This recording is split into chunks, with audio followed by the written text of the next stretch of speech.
सुप्रभात।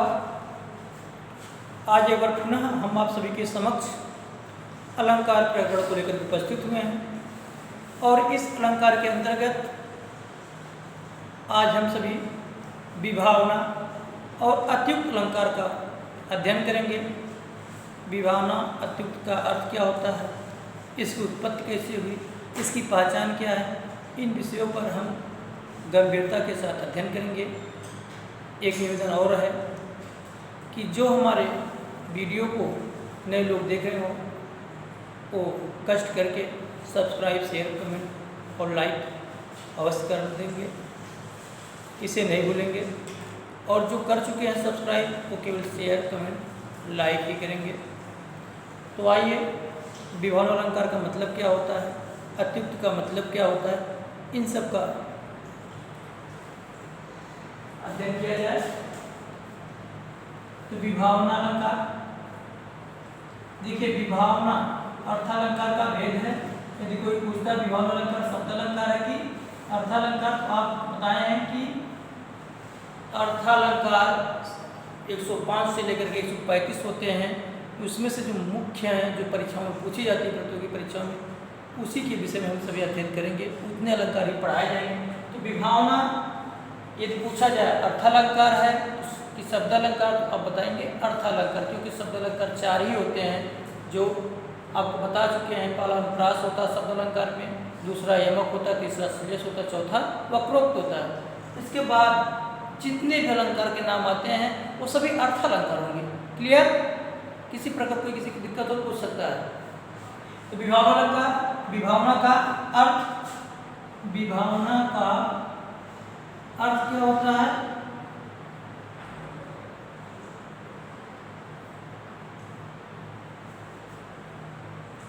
इसका अर्थ होता है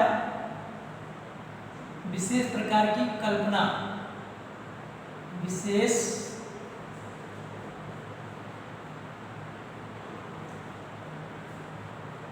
प्रकार की कल्पना। अब कोई भ्रम आपको नहीं होना चाहिए। यदि कोई विभावना का अर्थ पूछता तब क्या बताएंगे? विशेष प्रकार की कल्पना। अब अलंकार बताएं, श्रृंगार होता है, सजावट होता है, आभूषण होता है। तो विभावना का ये विशेष प्रकार की कल्पना, केवल विभावना का अर्थ है। अब विभावना अलंकार किसे कहते हैं, इसकी उत्पत्ति कैसे हुई, ये आगे बताते हैं। तो यदि आपसे कोई पूछता है कि विभावना अलंकार किसे कहते हैं, तो आप बताएंगे विभावना अलंकार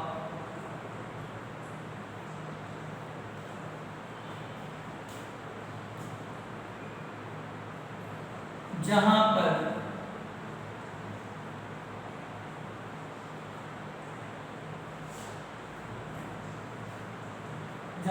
कोई कार्य,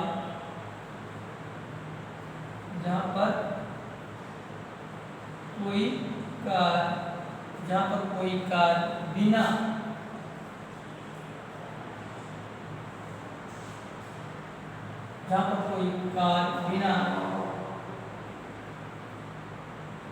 कारण, बिना किसी कारण का हो, जहां पर कोई कार्य बिना किसी कारण के हो जाए,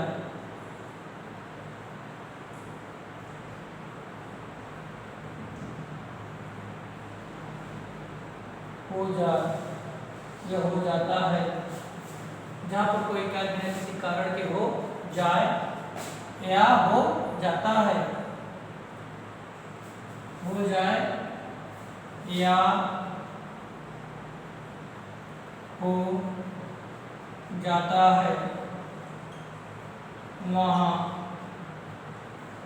विभावना अलंकार होता है। वहाँ विभावना अलंकार होता है। जहाँ पर कोई कार्य बिना किसी कारण के हो जाए, वहाँ कौन सा हो? जहाँ पर कोई कार्य बिना किसी कारण के हो जाए या हो जाता है, वहाँ विभावना अलंकार होता है। जैसे बहुत प्रसिद्ध उदाहरण है इसका, बिन पद, बिन पद चले सुने बिन काना, बिन पद चले सुने बिन पद चले सुने बिन काना।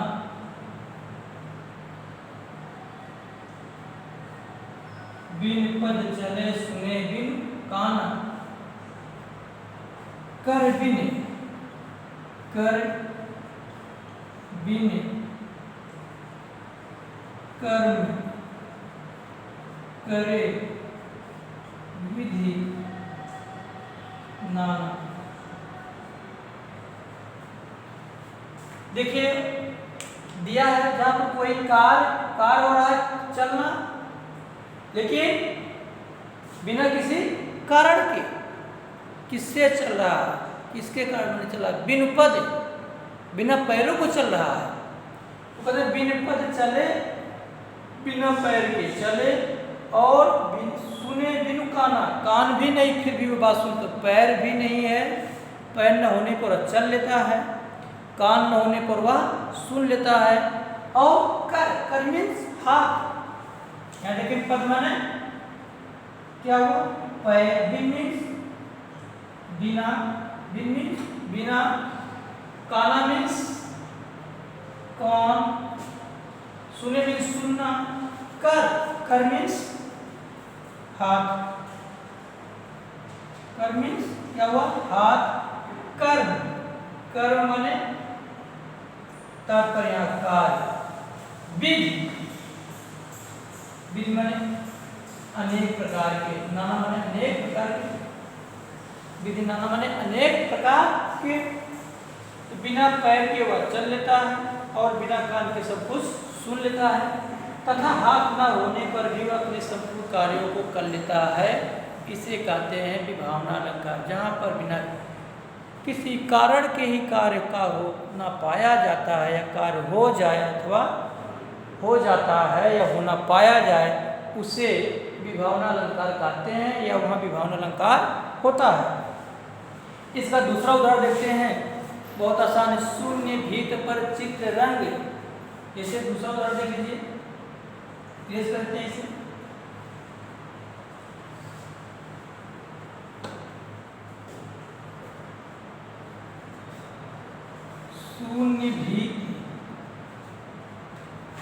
शून्य भीत पर चित्र रंग नहीं, शून्य भीत पर चित्र रंग नहीं।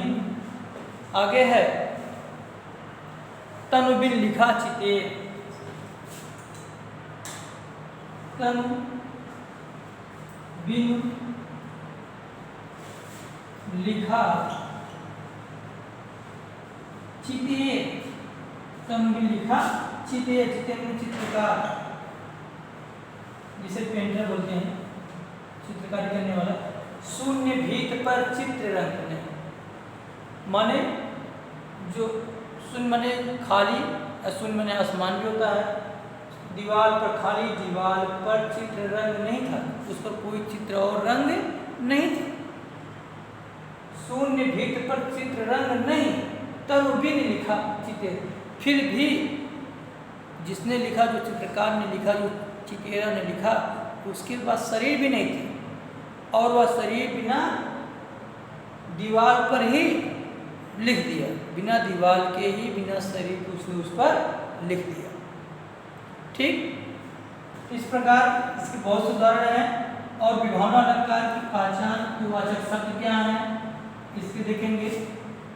जहाँ पर जिस उदाहरण में बिन, बिना, बिन बिना बिन इत्यादि वाचक शब्द पाए जाते हैं वहां विभावना अलंकार होता है। वहां कौन अलंकार होता है? विभावना अलंकार। अब अतियुक्त अलंकार देख लेते हैं। अतियुक्त अलंकार किसे कहते हैं, इसका मतलब क्या होता है और इसकी परिभाषा क्या है? अतियुक्त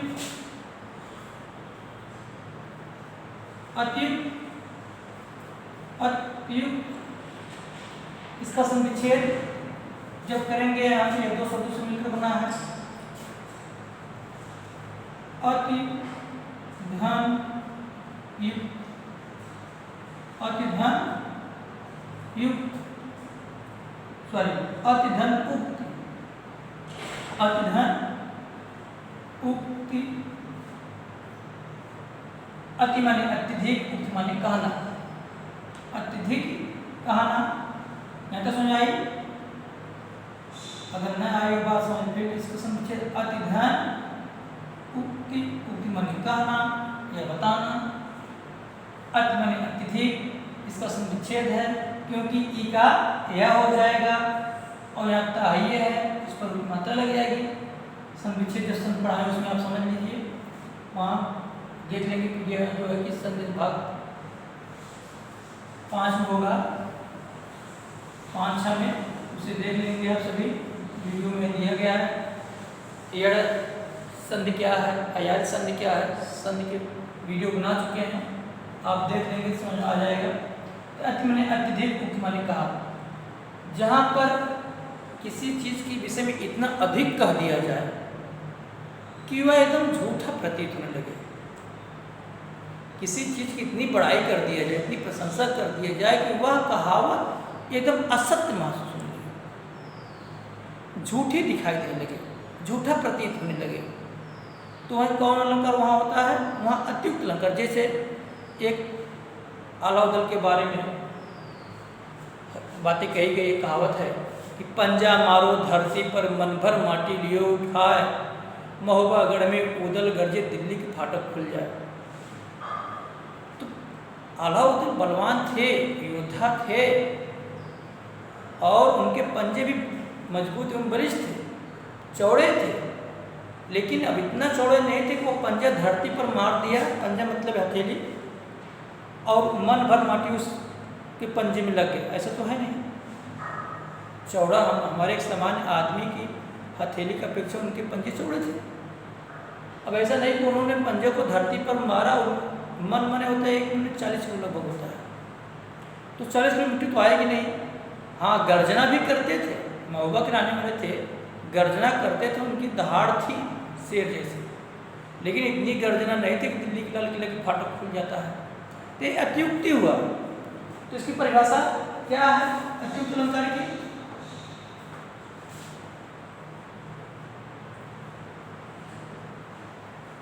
अत्युक्त अलंकार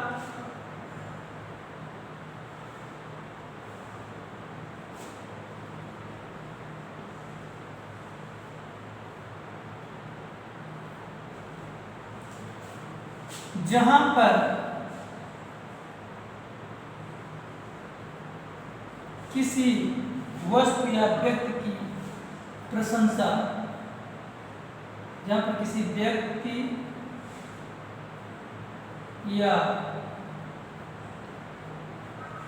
वस्तु की प्रशंसा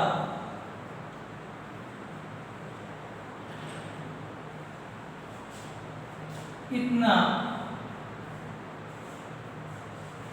चढ़ा बढ़ा कर कर दिया जाए, इतना चढ़ा बढ़ा कर दिया जाए कि चढ़ा बढ़ा कर दिया जाएगी, जहां पर, यहाँ पर नहीं है, जहां पर किसी व्यक्ति या वस्तु की प्रशंसा इतना बढ़ा चढ़ा कर दिया जाए कि पूरी कही गई बात असत्य महसूस हो।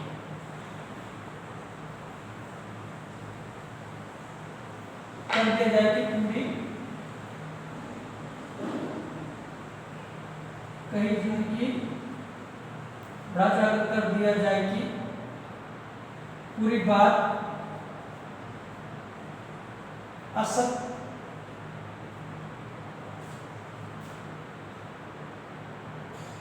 सी लगने लगे, असत लगने लगे या असत साबित होने लगे,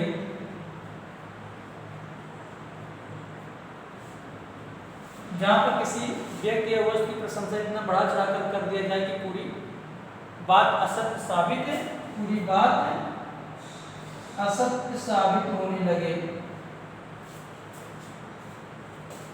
तो वहां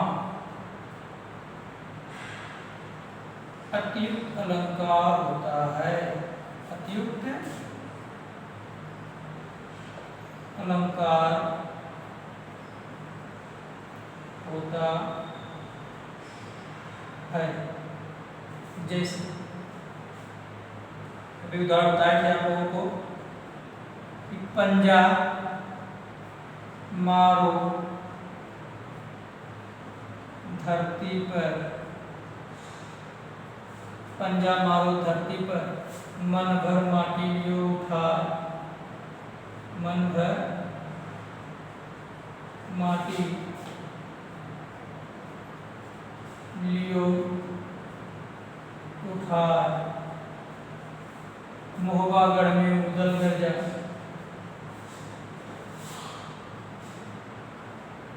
महुआ महुआ गढ़ में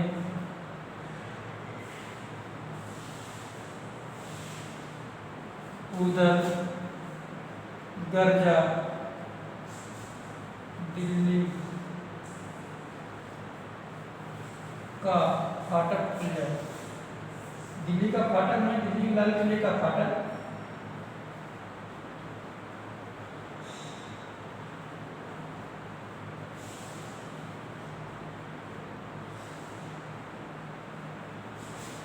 ध्यान देंगे, जहां पर किसी व्यक्ति या वस्तु की प्रशंसा इतना बढ़ा चढ़ाकर कर दिया जाए कि पूरी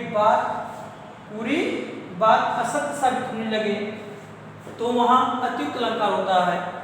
जैसे पंजा मारो धरती पर, मन भर माटी लियो उठाए, महुआगढ़ में उदल गरजा, दिल्ली फाटक खुल जाए। में बताया कि दोनों बलशाली थे, आला उदल भाई बलशाली थे, लेकिन इतने बलवान नहीं थे और उनकी हथेली इतनी चौड़ी नहीं थी कि 40 किलो मिट्टी धरती से उठा लेगा।